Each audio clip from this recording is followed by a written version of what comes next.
Pertumbuhan adalah proses yang terus-menerus dan tanpa akhir.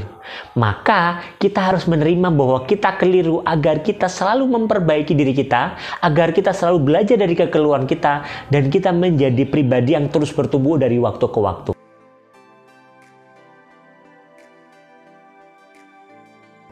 Halo rekan-rekan, ketemu dengan saya lagi, Fadana, dan kali ini kita akan kembali membahas tentang sebuah buku. Buku yang akan saya bahas kali ini adalah buku yang menarik sekali, dan buku yang cukup terkenal di toko-toko buku, karena katanya buku ini membantu banyak orang untuk lebih waras katanya. Nah, cover bukunya warna merah, ada yang kira-kira sudah bisa menebak buku apa itu? Ya, bukunya adalah ini. Bukunya berjudul Sebuah Seni untuk Bersikap Bodoh Amat, yaitu buku yang ditulis oleh Mark Manson, adalah salah seorang blogger yang tinggal di Amerika saat ini. Dan buku ini, Seni Bersikap Bodoh Amat ini, adalah buku pertama yang dia tulis dan akhirnya menyabet banyak penghargaan. Salah satunya adalah penghargaan sebagai buku bestseller dari New York Times dan juga Globe and Mail. Nah, mungkin rekan-rekan mulai penasaran, ini buku tentang apa sih? Buku ini membahas tentang seperti yang ada di cover ini, yaitu sebuah pendekatan yang waras demi menjalani hidup yang lebih baik. Kenapa sih ini penting, pendekatan yang waras ini? Karena ternyata tanpa disadari saat ini orang cenderung melakukan pendekatan-pendekatan yang tidak waras untuk bisa hidup lebih baik. Menurut Mark sendiri, budaya kita saat ini cenderung terobsesi untuk mewujudkan harapan-harapan yang positif. Contohnya misalkan kita ingin bahagia, kita ingin jadi orang yang paling cantik, kita ingin jadi orang yang paling sukses, kita ingin jadi orang yang paling populer, kita ingin jadi lebih produktif, kita ingin jadi lebih baik, kita ingin jadi lebih kaya, dan masih banyak lagi keinginan-keinginan yang lebih-lebih lagi lainnya. Namun, ketika kita coba untuk merenungkan sejenak segala macam nasihat konvensional tadi itu, untuk kita bisa lebih-lebih tadi, sebenarnya lebih memfokuskan dan menekankan pada kekurangan kita. Itu yang disampaikan oleh Mark di buku ini. Banyak sekali nasihat-nasihat positif agar bisa lebih tadi yang membuat kita menyoroti kekurangan-kekurangan yang kita rasakan di dalam hidup saat ini dan menggarisbawahinya untuk kita.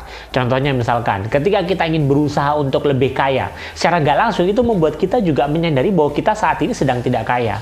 Ketika kita ingin berusaha untuk lebih cantik, maka saat itu juga kita sebenarnya sedang menggarisbawahi bahwa diri kita saat ini, diri kita detik ini, itu tidak cantik. Ketika kita merasa bahwa kita berusaha untuk lebih pintar lagi, maka ketika itu juga kita sedang menyoroti diri kita bahwa diri kita saat ini sedang tidak pintar. Kita mempelajari banyak cara-cara yang bisa menghasilkan uang untuk diri kita karena saat ini kita sedang tidak punya uang. Kita melakukan latihan visualisasi untuk sukses karena kita saat ini sedang menyadari diri kita sedang tidak sukses. Masih disampaikan oleh Mark sendiri, bukankah orang yang benar-benar bahagia tidak akan mengulang-ulang kata-kata aku bahagia, aku bahagia di depan cermin, bukan? Bahagia, ya bahagia saja. Nah, saya yakin sampai di sini rekan-rekan pasti mulai makin penasaran ya. Sebenarnya ini buku itu tentang apa sih? Saat lagi saya akan jelaskan. Jadi memang masih di buku ini, Mark seakan-akan ingin menyampaikan dan menjelaskan kepada diri kita tentang makna dari sebuah penerimaan. Salah satu kutipan yang menarik di buku ini yang disampaikan oleh Mark Manson sendiri adalah hasrat untuk mengejar sebuah pengalaman positif sebenarnya akan menghasilkan pengalaman yang negatif. Dan begitu juga sebaliknya, penerimaan atas hal-hal negatif atau pengalaman negatif yang ada di dalam diri kita sesungguhnya akan memunculkan hal yang positif di dalam diri kita saat ini. Secara umum, buku ini akan menjabarkan 5 poin penting yang perlu kita tekankan di dalam diri kita untuk bisa menjadi pribadi yang lebih baik dan bisa menjalani hidup yang lebih waras. Apa itu? Saya akan jelaskan satu-satu saat lagi. Yang pertama adalah di bagian buku ini akan dibahas poin penting yang pertama, yaitu kebahagiaan itu ternyata adalah sebuah masalah. Masih di dalam buku ini digambarkan bahwa kita itu berusaha untuk mengejar kebahagiaan dalam kehidupan kita. Tapi jangan salah bahwa ternyata hasrat untuk mengejar semakin banyak kebahagiaan itu juga memunculkan sebuah masalah baru. Beberapa di antara rekan-rekan pasti saya yakin pernah membayangkan, hidupnya kayaknya enak ya kalau nggak ada masalah, hidupnya kayaknya semangat ya kalau nggak ada masalah. Pertanyaannya adalah, apakah memang kehidupan kita akan indah ketika tidak ada masalah? Jawabannya adalah tidak. Karena ketika tidak ada masalah yang kita rasakan di dalam hidup, dan kita terus-terus merasa bahagia, maka ketika itu pula kita akan merasa hidup kita hambar. Kita akan merasa hidup kita hambar, kita akan merasa hidup kita tidak ada maknanya lagi, dan ketika itu pula kita akan kehilangan makna dari kehidupan yang saat ini sedang kita jalani. Jadi bagi rekan-rekan saat ini, masih mau ingin mengejar kebahagiaan terus-menerus, atau kita mulai menerima ketidakbahagiaan kita sebagai proses yang perlu kita jalani untuk melengkapi kebahagiaan kita? Poin kedua yang juga penting dibahas di buku ini adalah penjelasan bahwa Anda tidak istimewa atau kita tidak istimewa. Menarik ya. Bagaimana kita bisa bilang kita tidak istimewa dan kita harus menerima kondisi itu? Ya, di buku ini dijelaskan bahwa di tahun 1960 adalah suatu masa di mana lagi ngetren-ngetrennya psikologi positif. Di tahun 1960, berpikiran positif tentang diri kita sendiri, berpikiran baik tentang diri sendiri, berperasaan positif terhadap diri sendiri, itu sedang ngetren tuh di dunia psikologi.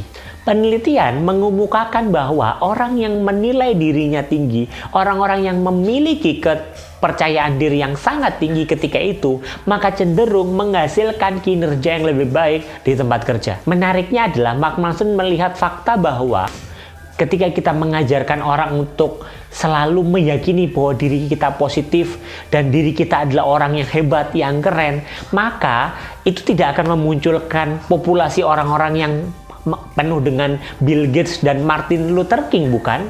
Perilaku kita dalam mengajarkan orang untuk berperasaan positif, menilai dirinya tinggi ketimbang orang lain, memiliki kepercayaan diri, justru rawan memungkinkan dan memunculkan timbulnya orang-orang yang memiliki rasa halu, memunculkan orang-orang yang menganggap diri mereka lebih baik, padahal mereka sebelum melakukan banyak kesalahan, atau istilahnya orang-orang yang delusi, dan akan memungkinkan sekali akan memunculkan orang-orang yang merasa dirinya sempurna dan tanpa celah sedikit pun. Padahal seseorang yang memiliki penghargaan atas dirinya yang tinggi cenderung menerima ketidaksempurnaan dalam dirinya. Artinya orang-orang ini, orang-orang yang benar-benar bisa berpikiran terbuka, orang-orang yang bisa lebih baik, cenderung menerima bahwa dirinya memang tidak sempurna, dan untuk itu dia harus selalu memperbaikinya terus-menerus. Poin ketiga yang juga dibahas di buku ini adalah tentang kita yang selalu keliru.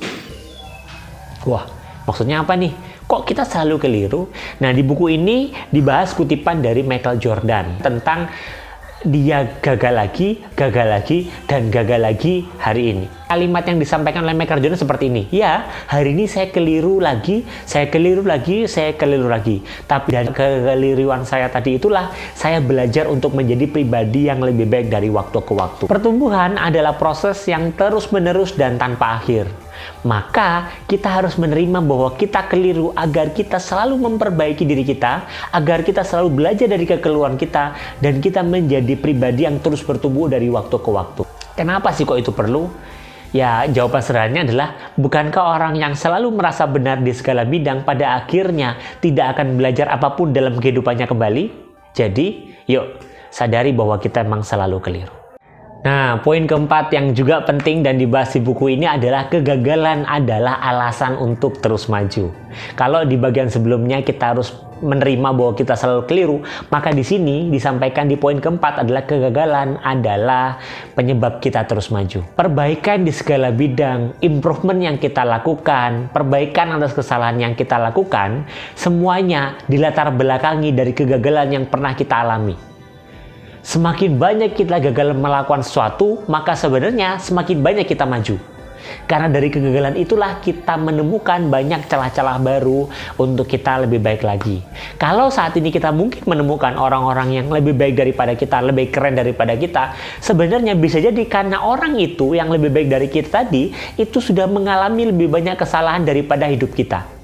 Dan kalau saat ini kita lebih baik daripada orang lain di sekitar kita, bisa jadi karena kita sudah mengalami kegagalan yang lebih banyak ketimbang orang lain yang tidak lebih baik dari diri kita itu. Jadi, yuk selamat menikmati kegagalan Anda. Poin kelima yang juga paling penting juga dibahas di buku ini adalah pentingnya berkata tidak. Di buku ini dijelaskan bahwa pernahkah rekan-rekan mencoba untuk mengejar suatu peluang baru? Dan di tengah perjalanan tadi, kemudian teman-teman menemukan peluang baru lagi yang kayaknya lebih baik. Dan teman-teman berusaha untuk mengejar peluang yang lebih baik tadi itu. Dan kemudian di tengah perjalanan mengejar peluang yang kedua ini, teman-teman menemukan peluang yang lebih baru lagi, lebih baik lagi, lebih keren lagi. Dan rekan-rekan memutuskan untuk berhenti dan mengambil peluang yang ketiga ini. Sampai akhirnya rekan-rekan merasa lelah, rekan-rekan merasa capek, karena effort atau usaha yang teman-teman pernah lakukan, yang selalu lakukan, kok sepertinya tidak menghasilkan sesuatu yang diharapkan. Proses pengejaran peluang yang sedemikian banyaknya ini kerap membuat kita kosong. Kita akhirnya merasa lelah karena mengejar peluang-peluang baru yang tidak ada habisnya di depan kita. Itulah sebabnya kita harus berani mengatakan tidak. Kita harus berani mengatakan tidak terhadap peluang yang ada di depan kita, bukan agar kita menyia-nyiakan peluang itu, tapi agar kita bisa berfokus untuk benar-benar mengejar apa yang ingin kita kejar dan mencapai apa yang ingin kita capai. Karena kebahagiaan itu bukan berasal dari ketika kita proses pengejaran peluang tadi, tapi ketika kita telah berhasil mengambil satu peluang, memaksimalkan peluang tersebut sehingga menghasilkan sesuatu yang bermakna di dalam kehidupan kita. Jadi, yuk kita berkata tidak. Kesimpulannya, setelah saya membaca buku ini adalah buku ini tidak terkesan sebagai buku motivasi yang mengubar kata-kata motivasi, yang mengubar kata-kata positif, yang mengubar kata-kata bijak. Tapi justru sebaliknya, buku ini mengajarkan satu hal sederhana yang itu menjadi pondasi kita untuk bahagia. Apa itu? Mengajak kita untuk menerima segala hal di dalam kehidupan kita. Mengajak kita untuk menerima hal-hal yang kurang. Mengajak kita untuk menerima hal-hal yang mungkin tidak ideal. Sehingga akhirnya kita hidup lebih waras dan kita bisa hidup lebih bahagia. Jadi bagi rekan-rekan yang ingin dapat nih refleksi ringan dalam mendapatkan insight-insight baru dalam kehidupan, yuk silakan baca bukunya dan sampai ketemu di review buku selanjutnya. Dadah!